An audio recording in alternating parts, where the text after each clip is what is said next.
Morning voice എന്ന പ്രതിദിന വചനധ്യാന പരമ്പരയിലേക്ക് ഏവർക്കും സ്വാഗതം.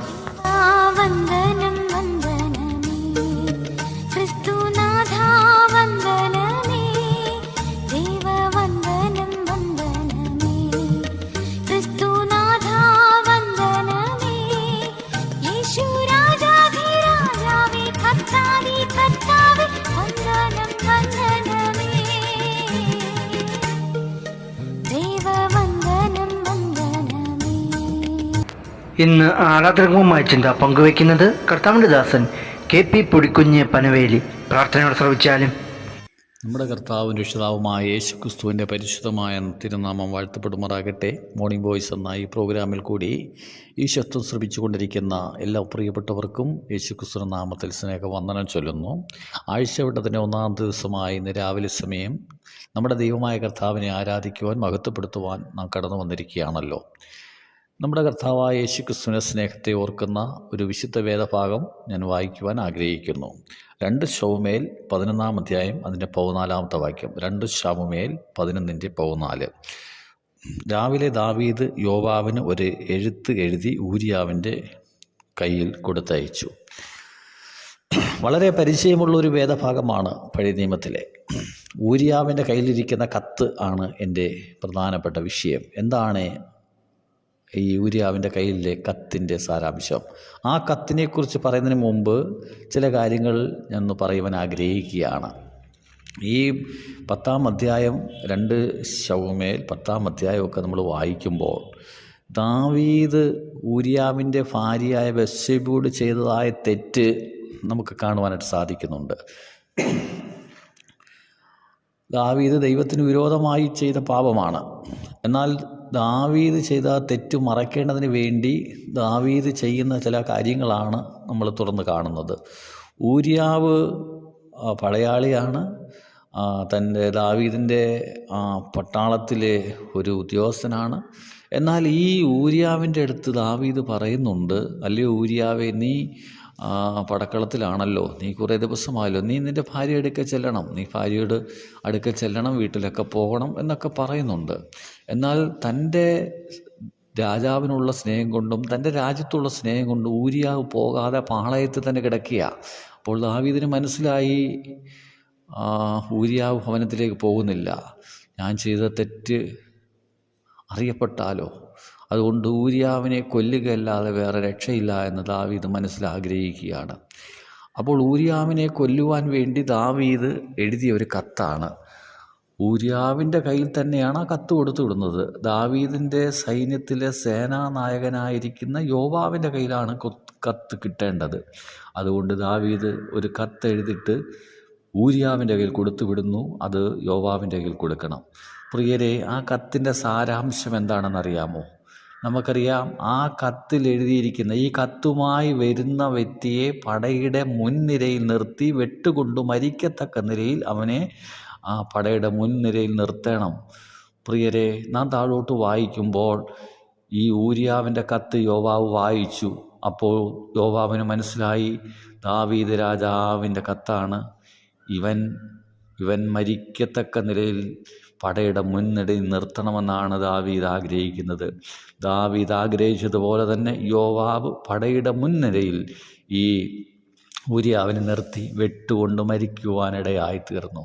എത്ര വേദനയേറിയ, എത്ര ദുഃഖകരമായിരിക്കുന്ന ഒരു സംഭവമാണ് നമുക്കവിടെ കാണുവാനായിട്ട് സാധിക്കുന്നത്. ദാവീദ് ചെയ്ത തെറ്റിനെക്കുറിച്ച് ബോധം വരുത്തുവാൻ പിന്നീട് നാഥാൻ പ്രവാചകൻ അവിടെ കടന്നു വരുന്നത് കാണുന്നുണ്ട്. പക്ഷേ എൻ്റെ വിഷയമെന്ന് പറയുന്നത് ഈ ഊരിയാവിൻ്റെ കയ്യിലെ കത്ത്. ഊരിയാവിൻ്റെ കയ്യിലെ കത്ത് എന്ന് പറയുമ്പോൾ ആ കത്തുമായി ദാവീദിൻ്റെ അടുക്കൽ നിന്ന് യോവാബിൻ്റെ അടുക്കിലേക്ക് കത്തുമായി ഊരിയാവ് കടന്നു പോകുമ്പോൾ മൗനമായി ഒരു കാര്യം കത്ത് പറയുകയാണ്, അല്ലയോ ഊരിയാവേ, നിൻ്റെ കയ്യിലിരിക്കുന്ന കത്തെന്ന് പറയുന്നത് നിൻ്റെ മരണക്കത്താണ്, നിൻ്റെ മരണവിധിയാണ് നിൻ്റെ കയ്യിലിരിക്കുന്നത്.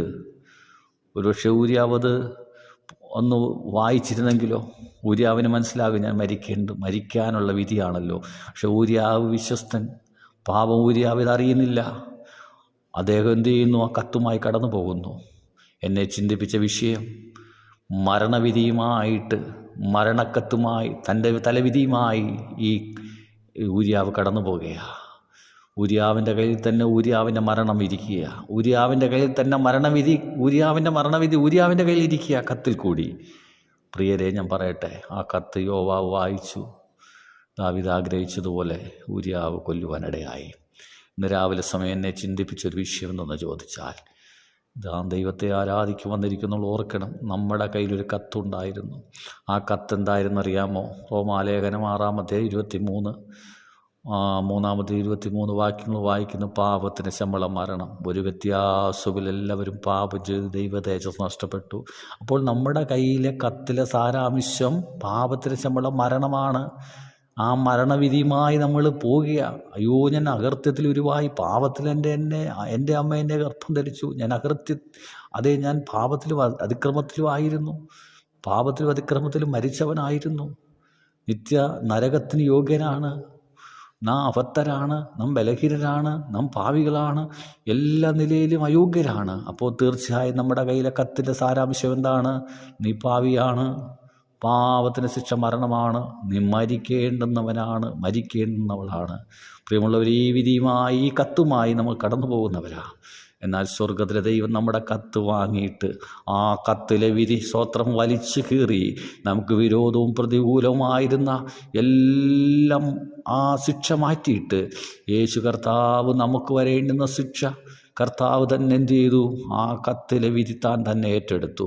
പാപത്തിന് ശമ്പളം മരണമാണെങ്കിൽ മകനെ, നിൻ്റെ കയ്യിലിരിക്കുന്ന കത്തിൻ്റെ സാരാംശം മരണമാണെങ്കിൽ ആ മരണം ഞാൻ അനുഭവിക്കാം. കർത്താവ് നമുക്ക് വേണ്ടി, പ്രിയമുള്ളവരെ, നമ്മുടെ വിധി മാറ്റി എഴുതിയ ദൈവമാണ്. നമ്മുടെ കത്തിലെ വിധി മാറ്റി എഴുതി നമ്മളെന്ത് ചെയ്തു? മരണവിധിക്ക് വിധിക്കപ്പെട്ട നമ്മളെ ജീവൻ്റെ നിത്യജീവൻ തന്ന് കാൺമീൻ ദൈവമക്കളെന്ന് വിളിക്കപ്പെടുവാൻ തക്കവണ്ണം ഇത്ര വലിയ സ്നേഹം തന്നു. കർത്താവ് നമുക്ക് പകരമായി, പ്രിയമുള്ളവരെ, പാപത്തിൽ ശമ്പളമായ മരണം അനുഭവിക്കുവാൻ പാപമില്ലാത്ത കർത്താവ്, പാപം അറിഞ്ഞിട്ടില്ലാത്ത, പാപം ചെയ്തിട്ടില്ലാത്ത, പാപമില്ലാത്ത കർത്താവ് ക്രൂശുമേൽ കരേറി നമുക്ക് പകരമായി മരിച്ചു, അടക്കപ്പെട്ടു, 3-ാം ദിവസം ഉയർത്തെഴുന്നേറ്റ് ജീവിക്കുന്നു. ഇന്ന് രാവിലെ സമയം ഓർക്കണം, കർത്താവേ, ഊരിയാവിൻ്റെ കയ്യിലെ കത്തിൽ അടങ്ങിയിരിക്കുന്നത് മരണമായിരുന്നെങ്കിൽ ആ ഊരിയാവിന് വേണ്ടി മരിക്കുവാൻ ആരുമില്ലായിരുന്നു. ഊരിയാവ് മരിച്ചു. എന്നാൽ ഇതേപോലൊരു കത്ത് എൻ്റെ കയ്യിലുണ്ടായിരുന്നു. ഞാൻ മരിക്കണമെന്നുള്ളതാണ് ദൈവത്തിൻ്റെ വിധി, ദൈവത്തിൻ്റെ നീതിയുടെ ന്യായവിധി. എന്നാൽ കർത്താവെ, ആ വിധി, ദൈവമേ, അങ്ങയുടെ പുത്രനായ യേശു ക്രിസ്തു എൻ്റെ കയ്യിൽ നിന്ന് കത്ത് മാറ്റി, ആ വിധി മാറ്റി കർത്താവ് മരിച്ചു. ഇനി ഞാൻ മരിക്കേണ്ട, എനിക്ക് പകരമായി കർത്താവ് മരിച്ചു. ഇന്ന് രാവിലെ സമയം നാം എത്ര നന്ദി പറഞ്ഞാലും മതി വരത്തില്ല. ദയനീയമായി ഏറ്റവും പരാജയപ്പെട്ട, ദുഃഖം നിറഞ്ഞ ഒരു മരണം നമുക്ക് സംഭവിക്കേണ്ടതാണ്. എന്നാൽ പ്രിയമുള്ളവരെ, നമുക്ക് വേണ്ടി ശാപകരമായ മരണം അനുഭവിച്ച് നമ്മുടെ വിധി മാറ്റി എഴുതിയ സ്വർഗത്തിലെ സകല ആത്മീയനുഗ്രഹത്താൽ നമ്മളെ അനുഗ്രഹിച്ചിരിക്കുന്ന നമ്മുടെ കർത്താവിനെ ഇന്ന് രാവിലെ സമയം നമുക്ക് ഓർക്കാം. കർത്താവെ, എൻ്റെ വിധി മാറ്റി എഴുതിയ, എൻ്റെ കയ്യിലെ കത്തിലെ വിധി മരണമായിരുന്നെങ്കിൽ ആ മരണം അങ്ങ് മാറ്റി എഴുതി. ഊരിയാവിന് വേണ്ടി ആരും മരിച്ചില്ല, എന്നാൽ എൻ്റെ കർത്താവെ, എനിക്ക് വേണ്ടി അങ്ങ് മരിച്ചത് കൊണ്ട് ഞാൻ രക്ഷപ്പെട്ടു. ഇന്ന് രാവിലെ സമയം നാം എത്ര നന്ദി പറഞ്ഞാൽ മതിയാവും. സ്വർഗത്തിലെ ദൈവമേ, അങ്ങ് എൻ്റെ പ്രാണന് വേണ്ടി ചെയ്ത് ഞാൻ വിവരിക്കും. കർത്താവ് ചെയ്ത ഉപകാരങ്ങളെ ഓർക്കാം, കർത്താവിൻ്റെ നാമത്തിന് തക്ക മഹത്വം കൊടുക്കാം. സ്വർഗത്തിലെ ദൈവം നമ്മളെ സഹായിക്കട്ടെ.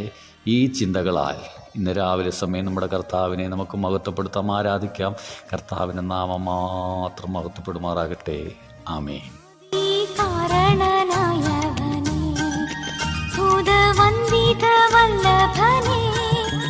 ആദികാരണനായവനേ,